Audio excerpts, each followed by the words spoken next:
ಮಾನ್ಯ ಸಭಾಧ್ಯಕ್ಷ ಧನ್ಯವಾದಗಳು. ಏನು ಅಂತ ಹೇಳಿದ್ರೆ, ಈ 1ನೇ ಕ್ಲಾಸಿಗೆ ಅಡ್ಮಿಷನ್ಗೆ ಮಕ್ಕಳಿಗೆ 6 ವರ್ಷದ ಒಂದು ಇತಿಮಿತಿ ಏನಿದೆ ಅದನ್ನ ಸಡಿಲ ಮಾಡ್ತಕ್ಕಂಥದ್ದು ಕೆಲವರು ತಾಯಂದ್ರು ಮತ್ತೆ ಅವ್ರ ಪೇರೆಂಟ್ಸ್ ಎಲ್ಲ ಸಾಕಷ್ಟು ಎಲ್ಲ ಕಡೆನೂ ಓಡಾಡ್ತಾ ಇದ್ದಾರೆ. ಮತ್ತೆ ನನಗೂ ಕೂಡ ಮನವಿಯನ್ನು ಮಾಡಿದ್ದಾರೆ.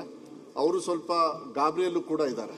ಅದಕ್ಕೆ ಈ ಅವಕಾಶವನ್ನು ಕೊಟ್ಟಿರೋದ್ರಿಂದ ಒಂದು ಮಾತನ್ನು ಹೇಳಲಿಕ್ಕೆ ಇಷ್ಟಪಡ್ತೀನಿ. ಕರ್ನಾಟಕ ಶಿಕ್ಷಣ ಕಾಯ್ದೆ 1993ರ ಅಧ್ಯಾಯ 3 ಸೆಕ್ಷನ್ 20ರ ಮಕ್ಕಳನ್ನು 1ನೇ ತರಗತಿಗೆ ದಾಖಲಾತಿ ಮಾಡುವ ಸಂಬಂಧ 60 ದಿನಗಳ ವಿನಾಯಿತಿಯನ್ನು ನೀಡಲಾಗಿರುತ್ತದೆ.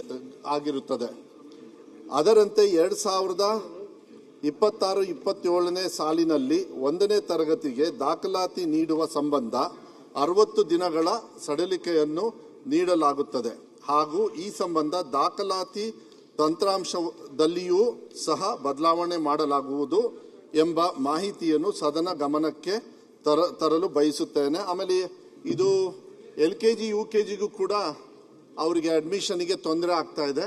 ಅಲ್ಲಿಗೂ ಕೂಡ ಹೊಸದಾಗಿ ಒಂದು ಕಾನೂನನ್ನು ನಾವು ಆದಷ್ಟು ಬೇಗ ತಂದು ಇದನ್ನ ಪರ್ಮನೆಂಟ್ ಆಗಿ ಒಂದು ಸೊಲ್ಯೂಷನ್ ಮಾಡ್ತಕ್ಕಂಥದ್ದು ಮಾಡ್ತೀವಿ. ಅದಕ್ಕೆ ಈ ಸದನದ ಮೂಲಕ ರಾಜ್ಯಾದ್ಯಂತ ಎಲ್ಲರಿಗೂ ಕೂಡ ನಾನು ಮನವಿಯನ್ನು ಮಾಡಲಿಕ್ಕೆ ಇಷ್ಟಪಡ್ತೀನಿ.